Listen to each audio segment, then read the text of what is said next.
A paz do Senhor, estamos de volta, trazendo mais uma vez resumos da lição CPAD, quarto trimestre de 2020. Com muita alegria, né? Fazendo a obra do Senhor Jesus. Esta lição que trata da história de Jó, eu costumo dizer, a história de Jó e os amigos da onça, né? Mas ele orou pelos seus amigos e o Senhor mudou o seu cativeiro. Essa lição do quarto trimestre de 2020, um ano em que muitos querem riscar do mapa. Muitos querem esquecer este ano por causa da pandemia e do presente momento em que atravessamos, né?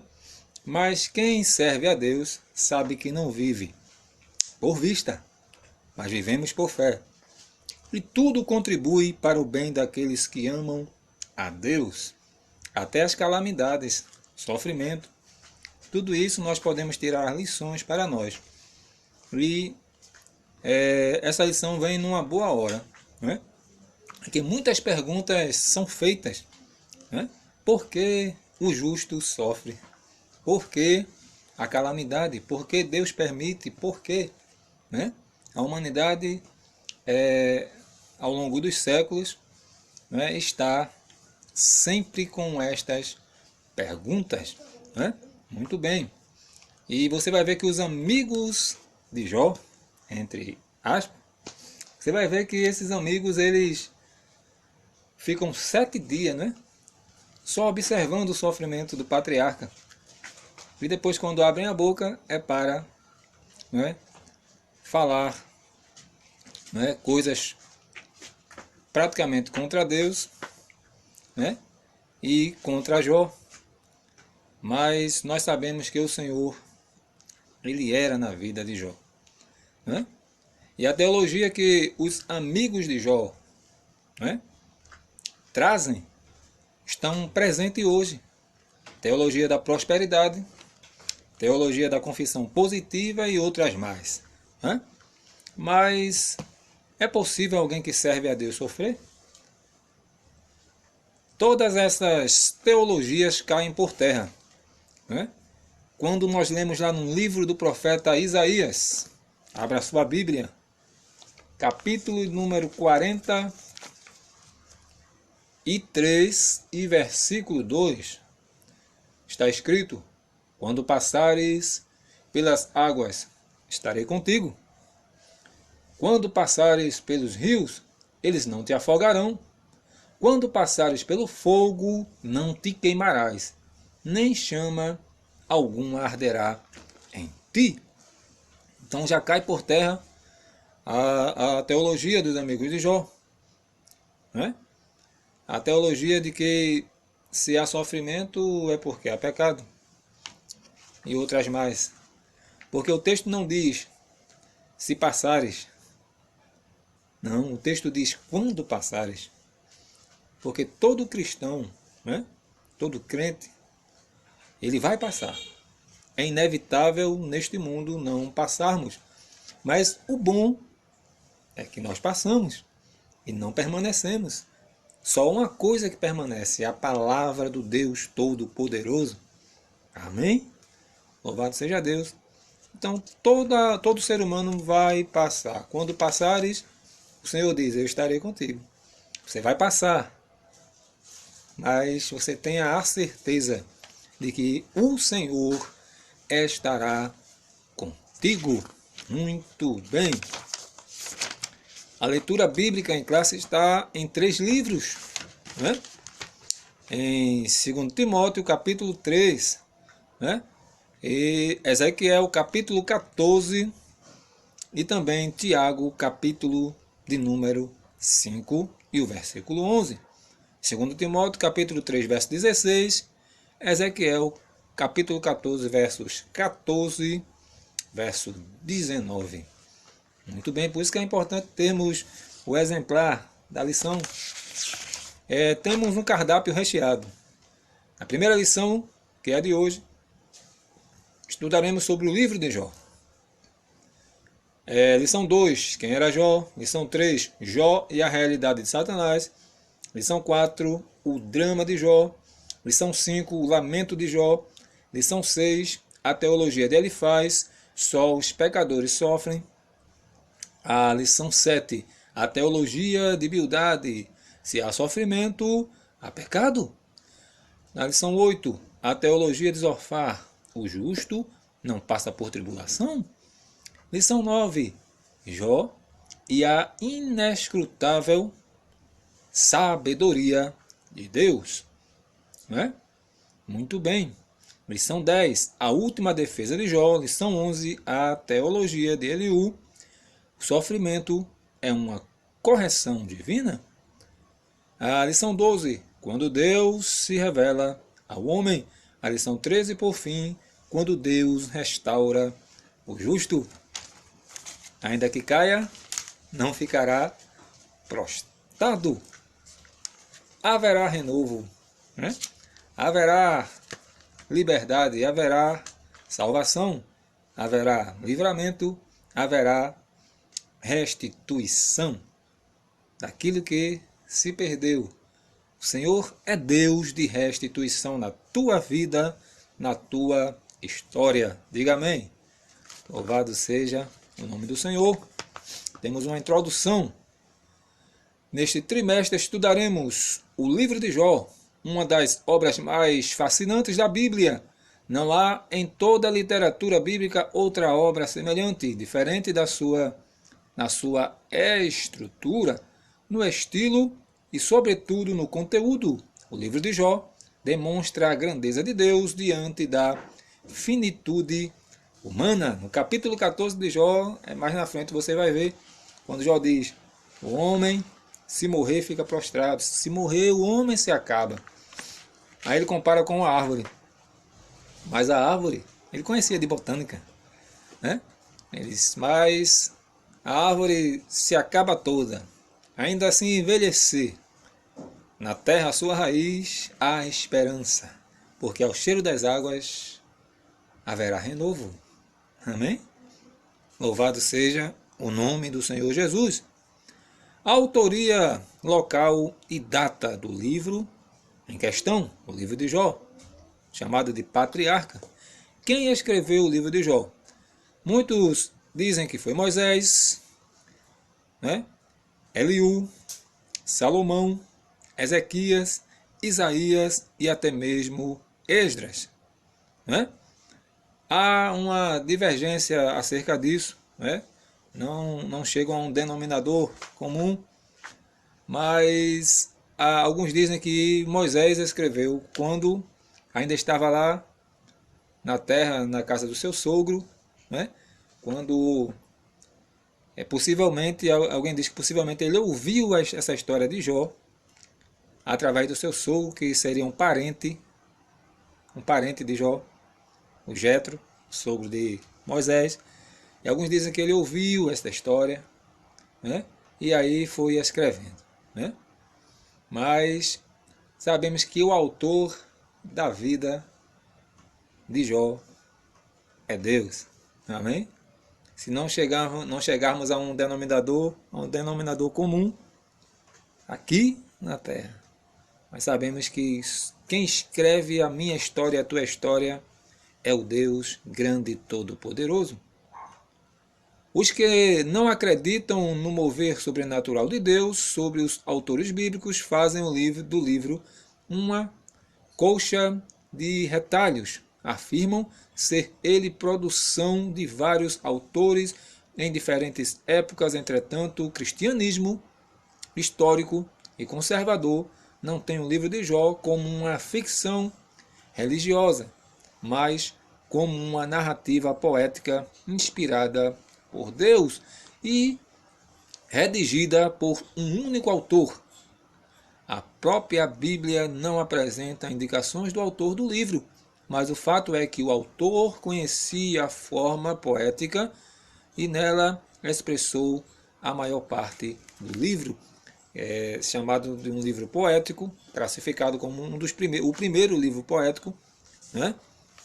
E possivelmente, se nós estudarmos a história, vamos ver que o livro de Jó é conhecido como o livro mais antigo da Bíblia. E por que não está no começo da Bíblia, como o livro de Gênesis? É porque a Bíblia ela foi classificada ou editada e colocada de forma cronológica nos assuntos, né? Porque não poderia colocar o livro de Jó como o primeiro, né? Porque no princípio criou Deus os céus e a terra. Aí se o Gênesis fala do início, do princípio, então, por uma questão de lógica, está primeiro o livro do Gênesis, o livro da criação, né? Mas muitos estudiosos afirmam que o livro de Jó é o livro mais antigo da Bíblia, né? Muito bem. O subtópico 2, a pessoa histórica de Jó. A Bíblia mesma atesta que Jó foi uma pessoa histórica. O profeta Ezequiel continua, né? Confirma que ele de fato foi uma pessoa real, né? Correlacionando ao lado de Noé, Daniel, Ezequiel capítulo 14, versículo 14. Tiago, por exemplo, atesta a realidade histórica do principal personagem do livro, bem como sua autenticidade textual, quando destaca a perseverança de Jó. Tiago capítulo 5, versículo de número 11, que é o que está escrito no texto base da nossa lição. Eis que temos por bem-aventurança, ou por bem-aventurados, os que sofrem. Ouviste qual foi dito a paciência de Jó, e viste o fim que o Senhor lhe deu, porque o Senhor é muito misericordioso e piedoso, né? Louvado seja o nome do Senhor, a pessoa de Jó. Não vamos entrar muito aqui porque é questão para a próxima lição. A terra de Jó, a terra de Uz, capítulo 1, versículo 1, no começo do livro, né? Como Jó, Uz era uma terra real. Os comentaristas situam Uz ao sul de Edom e a leste do deserto da Arábia. Se estende a leste, indo até a Babilônia. Jeremias capítulo 4, versículo 21, depois capítulo 25, versículo 20. A época em que Jó viveu. A maioria dos comentaristas situa os fatos narrados no livro de Jó dentro do período patriarcal, né? Abraão, Isaque e Jacó, dentre outros. Alguns fatos contribuem para este entendimento. É por isso que Jó é chamado do patriarca Jó, quem nunca ouviu, né? Porque o relato traz a antiguidade mesmo, antes da lei de Moisés. Por quê? Segundo a lição, as filhas de Jó tinham direito, né? As filhas de Jó tinham direito à herança. Vamos ver aqui. O sacerdócio como instituição ainda não existia, visto que Jó era aquele homem que ele mesmo oferecia sacrifício pelos seus filhos, um por um, né? Interessante. Então não havia o sacerdócio. Jó era sacerdote da sua própria casa, capítulo 1, versículo 5. As filhas de Jó eram co-herdeiras juntamente com seus irmãos, coisa que logo após veio a lei e não foi mais assim. Jó capítulo 42, versículo 15. O que não era permitido pela lei, as mulheres terem o direito à herança como os filhos machos, filhos homens. Números capítulo 27, versículo 8. A palavra hebraica aqui é traduzida como uma peça de dinheiro, né? Jó 42 e 11 só aparece em outras duas ocasiões na Bíblia. Uma em Gênesis capítulo 33, versículo 19, e a outra em Josué capítulo 24 e 32. Esta palavra que corresponde a uma peça de dinheiro. Então veja a antiguidade, veja que a época foi no período possivelmente patriarcal. muito antes da lei de Moisés. Louvado seja o nome de Deus. Então não havia a instituição ainda do sacerdócio e a lei, em virtude da herança, também não existia, né? Como na lei de Moisés. Mas você vai ver que Jó era sacerdote da sua própria casa. Isso leva-nos a entender que nós também somos responsáveis pelos nossos filhos e a nossa casa. Amém? Você é o pastor da sua casa, né? Muito bem. Segundo tópico, só estamos dando aqui um panorama. Quem sou eu para dar uma aula aqui? A estrutura literária do livro de Jó. A estrutura literária. Veja que coisa, desde a antiguidade já havia essa arte, né? O livro de Jó traz prosa. O livro de Jó traz poesia. Que coisa interessante.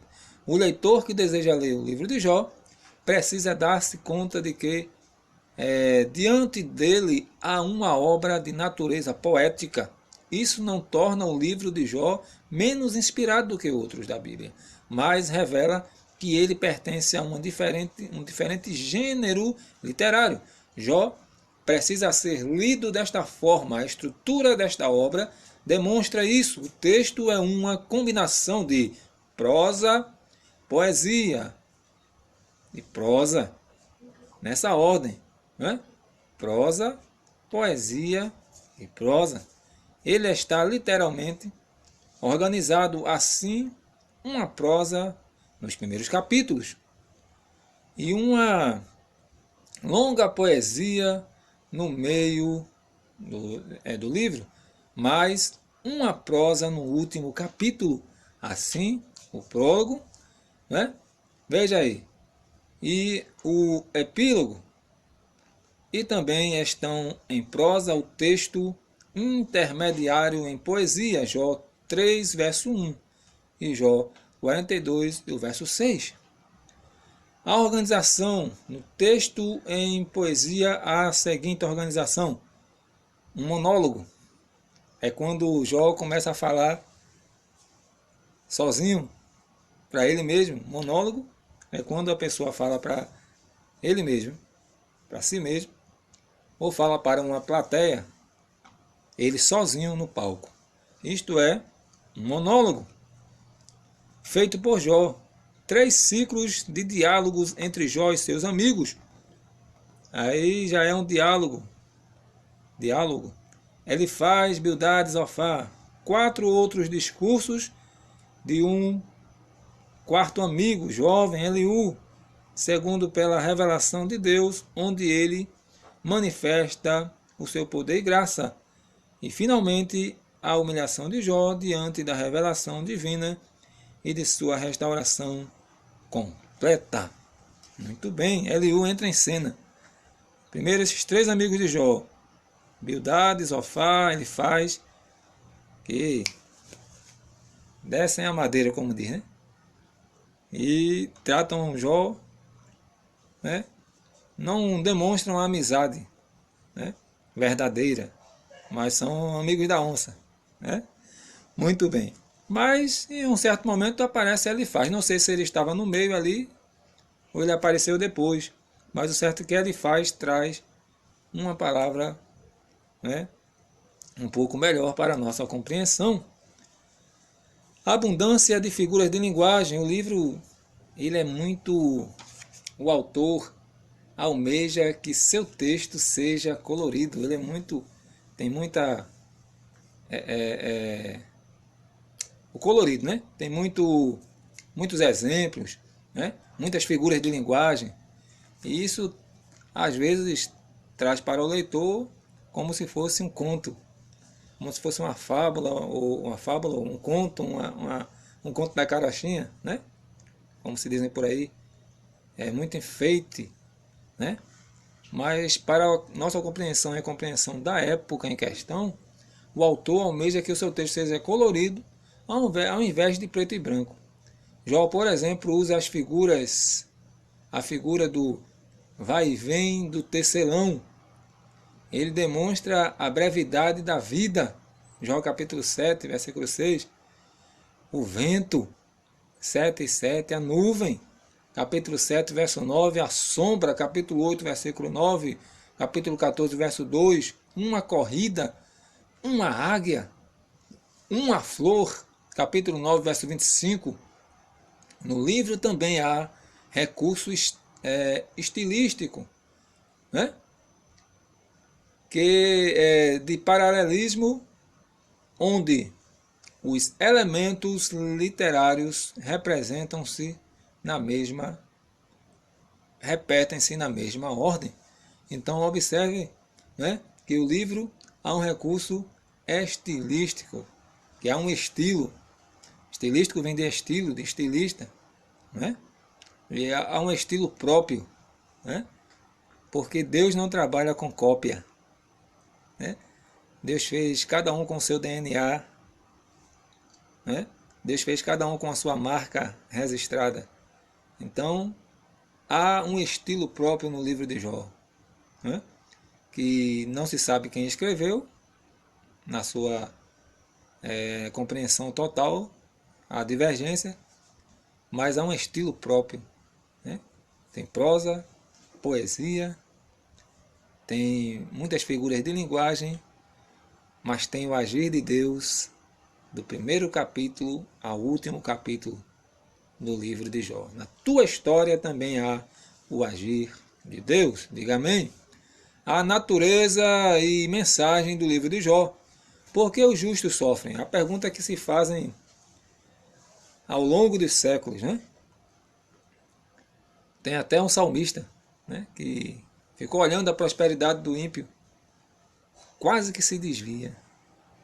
Mas depois ele compreendeu que o importante não é o hoje, o importante não é o agora, porque o ímpio pode prosperar aos olhos do ser humano.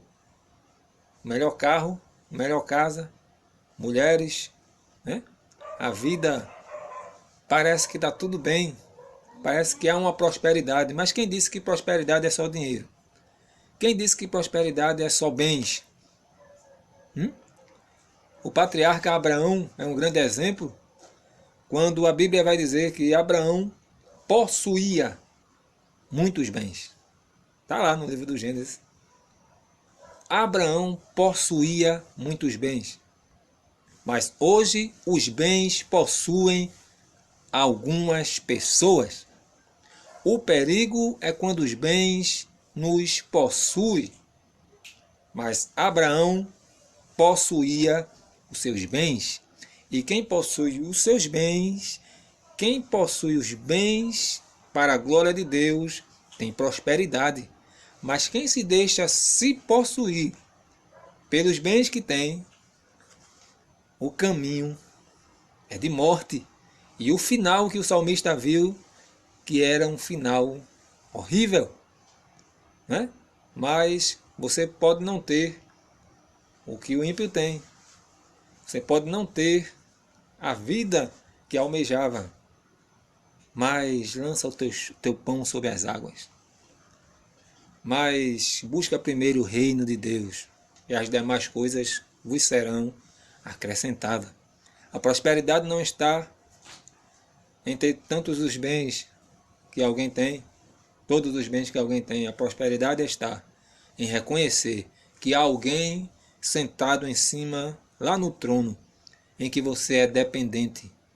Se você tiver, você depende. Se você não tiver, você continua dependendo. Glória ao nome do Senhor. Porque os justos sofrem. Algumas das questões mais importantes levantadas no livro de Jó são eminentemente de natureza teológica.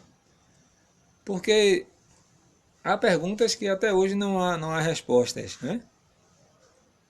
Mas, como já dizemos, né?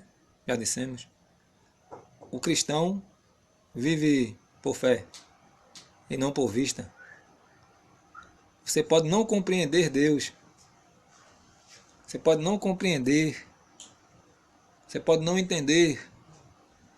Mas você pode aceitar pela fé? Se você pode, diga amém. Aceite pela fé.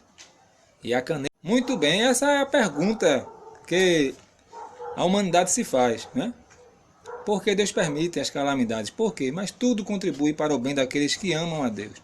Às vezes é o Senhor querendo trazer o homem para dar um despertamento do homem, para ver se o homem se arrepende do seu pecado. Ao longo dos anos, tantos teólogos quanto os filósofos têm procurado dar explicações para este dilema humano. No contexto de Jó, a ideia que prevalece é a de que somente os maus sofriam em consequência de seus pecados. Se havia sofrimento, era porque havia culpa do sofredor. Nesse aspecto, ao longo de seus 42 capítulos, o autor procura demonstrar um novo olhar sobre esta questão. Existe bondade desinteressada? É outra pergunta aqui na lição. Para muitas pessoas, qualquer prática religiosa não passa de barganha. Essa era também a tese do diabo. Para ele, Jó só permanecia fiel a Deus porque recebia benefício em troca. Jó era um homem agraciado, com muitos bens, com uma família formidável, cercada de muitos amigos e gozava de boa saúde. Aí, nessa condição, Satanás diz: todos são devotos, todos são fiéis. Todavia, vindo o infortúnio, a tragédia e a calamidade, será que esse fervor religioso permanece? É o que acontece, que a gente vê hoje, nós vemos hoje, dentro das igrejas, pessoas que aceitam Jesus porque querem. Aceitam Jesus porque querem algo. E quando o Senhor não permite, o Senhor não dá aquilo que eles querem, eles abandonam a carreira, abandonam a fé. São pessoas interesseiras. Deus não busca interesseiros. Deus busca pessoas interessadas em fazer a obra de Deus. Muito bem. Satanás estava disposto a apostar tudo para que a espiritualidade de Jó não subsistisse. Há uma prova de fogo. O livro mostra como Jó se comportou nessa prova. Há esperança para a árvore que se for cortada? Aí Jó disse: sim, há esperança, ainda se renovará. Aí Jó disse: eu vou tocar. Aí o Senhor disse: toque. Era como se Deus estivesse dizendo assim: toque nos frutos que são os filhos. Jó como uma árvore. Toque nos filhos que são os frutos. Toque nas folhas, que é a beleza da sua casa, que são os seus bens. Vai tocando em tudo.